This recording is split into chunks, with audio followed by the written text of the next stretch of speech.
Bila shaka umeshuhudia mchezo wa Al Masry versus Wekundu wa Msimbazi Simba. Mnyama Simba amemiliki mchezo lakini hatua za mwisho kabisa anapotea. Vipi nafasi ya Simba kwenda hatua inayofuata nusu finali? Unaiona iko pale?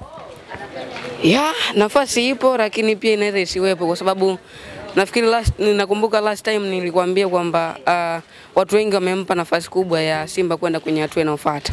Lakini ninachokiona kwangu mimi kwa namna ambavyo Simba amecheza mechi ya kwanza ya jana, anathibitisha bado ni timu ambayo itaendelea kujifunza mbele ya Mamelodi, mbele ya National Hali, mbele ya timu nyingi ambazo zimeendelea kisoka. Kwa nini? Kwa sababu Simba namna ambavyo aliingia kwenye mchezo wa jana, aliingia kama timu kubwa, timu ya kwanza mbele ya Al Masry. Timu ya kubwa kivipi yani? Yaani Simba alizichukua hizo kauli za watu kuaminisha kwamba yeye ni rahisi kwenda kushinda akiwa ugenini, akasahau ile atmosphere ama mtazamo ambao tumejenga wa mwenyeji wana nafasi kubwa sana kushinda, na ndivyo ambavyo imekuwa. Lakini Simba kwa mechi ya jana huko unaona kwamba ameenda kwa kumheshimu mpinzani wake. Alichokifanya ni kwenda kucheza kama timu kubwa, timu ambayo inahitaji kupata matokeo kwenye uwanja wote. Kwangu mimi nilitegemea zaidi Fadu kwenye mchezo wa jana ataingia kwanza kwa tahadhari kubwa ya kuanzia chini, muda mwingi akicheza pasi kwenye eneo lake and then atengeneza mashambulizi kupitia mipira ya counter attack. Lakini imekuwa tofauti. Yani nilichokiona hususan kipindi cha pili ni kama Simba ndo alikuwa nyumbani, namna ambavyo aliweza kufunguka, namna ambavyo alikuwa anafunga safari zake bila kuhakikisha usalama kwenye lango lake. Zingatia kwamba anamkosa mchezaji kama Shefondo Marone ambaye amekuwa na wakati mzuri mbele ya Shamu Karabwa. Lakini hapo mchezaji kama Musa Pilipini Kamara ametoka majeraha, sio? Maana yake ulitegemea asingekupa kile ambacho amekuwa nacho kwa asilimia kubwa sana. Kwa hiyo nafikiri kwa Simba kwa mchezo wa jana wengi wameondoka na kocha wakilaumu kwamba Leonard Lateba ameshaonyesha kwamba mechi imemshinda. Ufanye substitution, muda unazidi kwenda. Lakini wengine wakaondoka na Leonard Lateba mwenyewe hakuwa na wakati mzuri wakati Simba alijaribu kutengeneza nafasi kadhaa. Wengine wakaondoka hali na Jean Charles Ahoua, mmoja kati ya wachezaji ambao binafsi naamini walikuwa kwenye wakati bora sana, yeye na Elie Mpanzu Kibisawala. Nafikiri kwa kipindi cha kwanza kama ulitazama game ya Simba, Al Masry alicheza kikubwa akiwa nyumbani. Kwanza alihakikisha kwamba eneo la Simba ambalo limekuwa na uhatari mkubwa ni kwenye eneo la katikati. Anaweza kukata zile mawasiliano ya namna ambavyo Simba anaweza kaa na wasiliana kwenye eneo la mbele.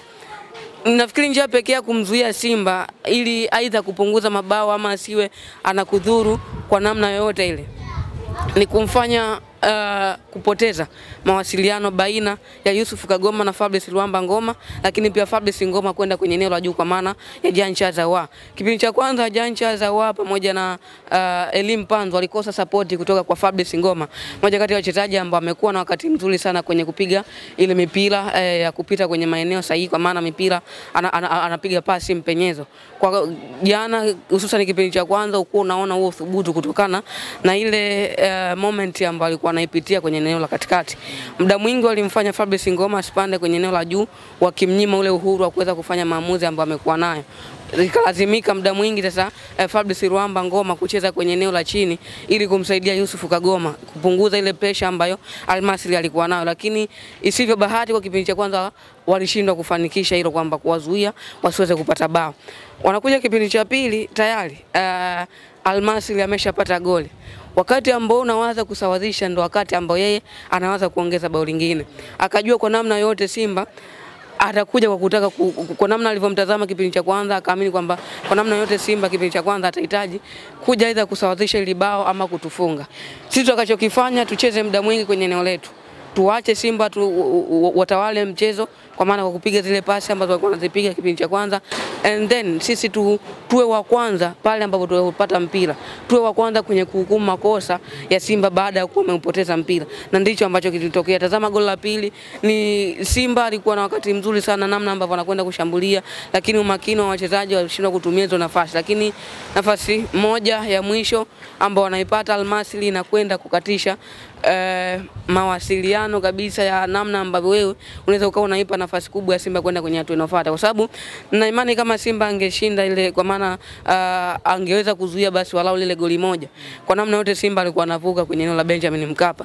Lakini aidha katika yale mabao mawili angepata bao moja la ugenini, ingekuwa inamsaidia kwa namna moja ama nyingine. Of course bado ni mechi ni nyeupe kabisa, lakini kuna namna ambavyo timu za CAF Champions League, timu za CAF Confederation, kwa maana kwenye michuano ya kimataifa zinacheza kwa tahadhari kubwa. Tegemea mchezo wa marudiano Al-Masry atajiangusha sana, atakula dakika, kwa sababu ndo utaratibu ambao amekuwa nao yeye, ana cha kupoteza. Kwa hiyo kwa namna yote kwenye mchezo ujao Simba anapaswa kushinda mabao zaidi ya 3, huko akiwa anatakiwa siruhusu bao lolote. Kwa hiyo unaona, of course Simba akiwa uwanja wa Benjamin Mkapa, kila mmoja anajua kuna namna ambavyo huwa anajaribu kubadilisha yale yote ambayo yametokea na kuyaleta kwenye atmosphere ambayo wengi hawayategemei. Lakini utakumbuka mechi dhidi ya Kaizer Chiefs, Simba amefunga bao 4 akiwa South Africa, anakuja huku akashindwa kutafuta bao ambalo lingemfanya kwenda kwenye hatua inayofuata,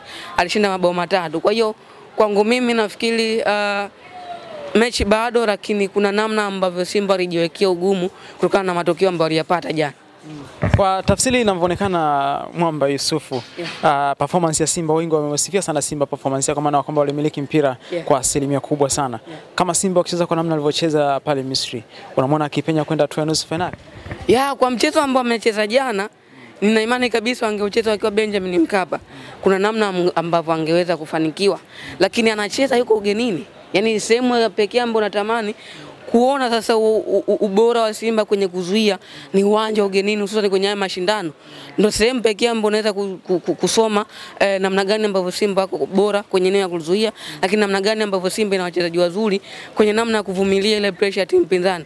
Nilitamani kuona kwenye mechi ya jana, lakini sivyo bahati, yuko uwanja ugenini lakini anafunguka kama yuko kwenye uwanja wa nyumbani.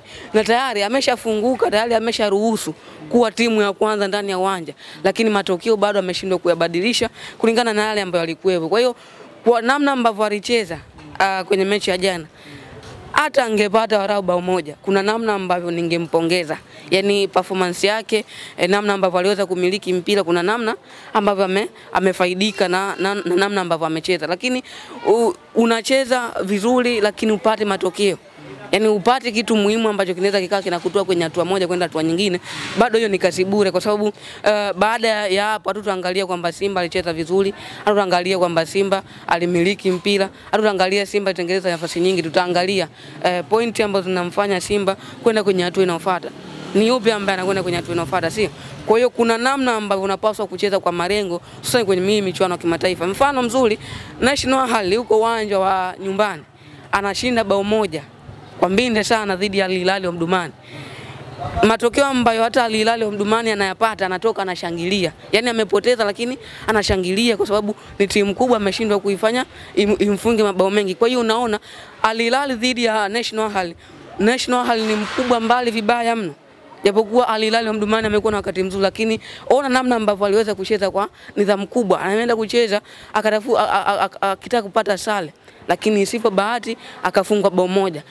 Ni bao ambalo of course dhidi ya National Hali utajiuliza, lakini ni bao ambalo nafikiri amefungwa lakini bado ana faida, kwa sababu atacheza uwanja nyumbani, lakini pia amepoteza kwa bao moja mbele ya timu kubwa ambayo ni National Hali. Najua National Hali kwa uwezo ambao wako nao wanaweza kubadilisha chochote ile kwenye ule uwanja wote, lakini kwa mtazamo tu wa kawaida, matokeo ambayo Al Hilal Omdurman amepata dhidi ya National Hali kwa yeye ana faida. Unakuja kwenye mchezo dhidi ya Mamelodi Sundowns, acheta na experience di Tunis, bingwa mara 33 Tunisia, experience di Tunis, lakini namna ambavyo amecheza alijaribu kutaka kudhibitisha daraja la ubora alionao dhidi ya Mamelodi Sundowns, lakini sivyo bahati, Mamelodi Sundowns akiwa uwanja wake wa nyumbani anashinda kwa bao moja. Kwa hiyo unaona mbali na ubora ambao uko nao kama timu, lakini jua kucheza kimarengo, yani namna gani ambavyo unawatumia wachezaji wako kukunufaisha.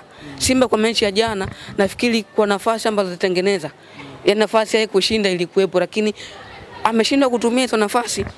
Kwa hiyo baada ya hapa baada ya mechi ya mwisho. Hata tuangalia Simba na kwenye uwanja wa Misri akiwa ugenini alitengeneza nafasi ngapi? Hata angalia kwenye uwanja wa Benjamin Mkapa alicheza vipi? Tutaangalia Simba anakwenda kwenye hatua inayofuata ama hatokwenda. Na kama Simba atatoka hapa, itakuwa ni faida sana kwa Young Africans, namna ambavyo anaweza akawa anaitumia kama faida baada ya kuwa amerudi sasa ligi kuu. Kwa hiyo nafikiri kuanzia hapa Fadlu Davis anajua wapi ambapo alikosea na wapi ambapo paswa kuanzia kutokana na kile ambacho kimeonekana kwenye mchezo wa kwanza. Wengi wamemlaumu sana Christian Leonard Ateba kwa performance ambayo ameonyesha siku ya jana. Wewe kwa mtazamo wako, jicho la uchambuzi linatathmini vipi performance yake siku ya jana?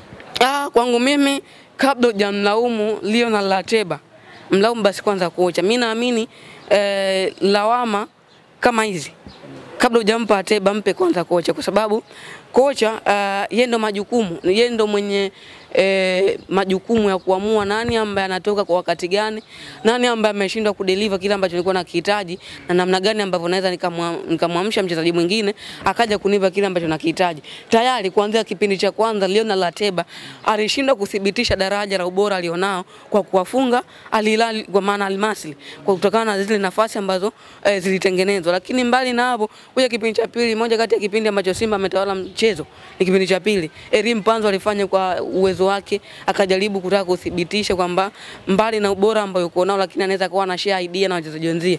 Anapiga baadhi ya cross ambazo Leonard Ateba alishindwa kuzitumia. Lakini tazama, baada ya Leonard Ateba kutoka anaingia Steven Dese Mukwara, kuna uhai ambao alikuja kuongeza. Kuna cross moja anaipiga Shomari Kapombe akakutana nayo akashindwa tu kumalizia mpira. Kwenye eneo la kufunga na tuliza. Kwa hiyo nafikiri hizi lawama kabla sijamwendea Leonard Ateba zingeanzia kwa Fadlu Davis, kwa sababu alikuwa na uwezo wa kumtoa Leonard Ateba mapema kuliko ambavyo wengi walikuwa wanatarajia. Yani ile sababu alichelewesha. Yani ilitakiwa atoke mapema sana Leonard Ateba ingie Steven Dese Mukwara. Japokuwa kwenye sababu tunaamini pia ni kama una beti, lakini tayari yule ambaye unaamini kwamba anaweza kukupa unachokihitaji ameshindwa kukupa. Yani na Simba kwenye shida ambayo wamekuwa nayo ni game change. Yani baada ya kuwa amefanya mabadiliko, tatizo limeonekana sana ligi kuu, lakini hivi sasa ni kama ameanza kuritibu, lakini bado ana imani na wachezaji ambao wanaanzia benchi. Mfano mzuri Valentino Noma mara kadhaa amethibitisha hivyo. Hata kwa mchezo wa jana nafikiri kuna namna ambavyo Mohamed Hussein alikamatwa muda fulani, hususan kipindi cha kwanza. Kuna namna ambavyo alikuwa anashindwa kufunga zile safari ambazo amekuwa nazo. Kwa hiyo nafikiri si wakati sahihi wa kuanza kulaumu nani ambaye alikosea, kwa sababu this is the house of football. Play fair, be positive. Ndivyo ambavyo mpira ulivyo. Makosa, fanya makosa ili mwenzio aweze kukuadhibu. Kwa hiyo tayari amepita. Namna gani ambavyo anaiendea mechi inayofuata?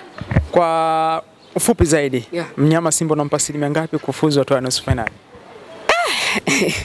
Sikutegemea kuulizwa hili swali na limekuja wakati mbaya sana. Asilimia ambazo nampa Simba, yuko uwanja wa Benjamin Mkapa, anatakiwa kushinda mabao 3. Ni mlima mwepesi kwa Simba au ni mzito? Mlima mzito vibaya mno, na Simba kwenye hatua ya robo finali ni kama amekuwa na changamoto kubwa sana, sio tu kwenye CAF Confederation lakini pia hata kwenye CAF Champions League. Utaikumbuka mechi dhidi ya Mamelodi, kwa maana mechi dhidi ya Kaizer Chiefs, mechi dhidi ya Orlando, utaikumbuka ile mechi. Kwa hiyo kwangu mimi nafikiri asilimia ambazo nampa, japokuwa zithibitishi kwamba ndivyo ambavyo itakuwa, lakini nampa 45 kwa 55. Kwa maana kwamba asilimia 45 anafuzu. 45 za Simba, 55 za Al Masry. Performance ya Al Masry tuhamie hapo kidogo. Performance ya Al Masry, je, ni timu ya kutisha sana au timu ya kawaida? Wengi nimesikia wanazungumza ya kwamba wako chini sana, kiwango chao sio kivile cha kutisha. Wewe kwa jicho lako limeona vipi? Ndicho ambacho kimehukumu Simba. Yani tayari walishaamini kwamba Simba, kwa maana Al Masry kiwango alichonacho akiwezi kuwa na uhatari wowote kwa upande wao. Yani kile ambacho tunakizungumza kinazungumzwa nje na wao ndivyo ambavyo walikibeba. Na maana ukitazama hata namna ambavyo Fadlu Davis aliingia, alikuwa anathibitisha kwamba yeye ataingia kama timu ya kwanza mbele ya Al Masry. Na ndivyo ambavyo imekuwa, lakini kwangu mimi nafikiri mbali na kuwa Al Masry sio bora kuliko Simba.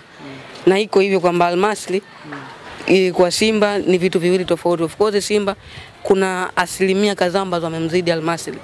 Lakini je, namna gani ambavyo unaweza ukawa unautumia huo udogo ulionao kuweza kunufaika?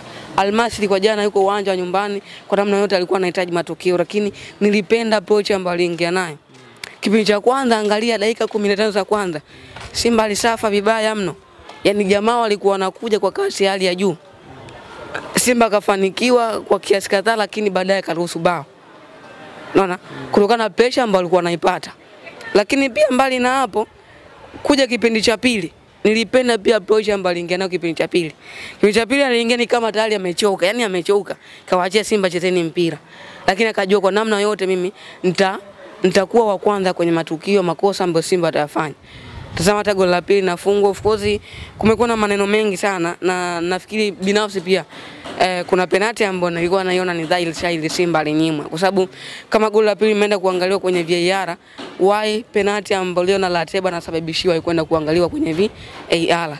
Na sijui kama ile VAR ilikuwa inafanya kazi, kwa sababu lile tukio la goli la pili linatokea, ukua natamani referee baada ya kuwa amesema amekanusha sio goli, akanasikiliza vyumba vya VAR nini ambacho anakizungumza.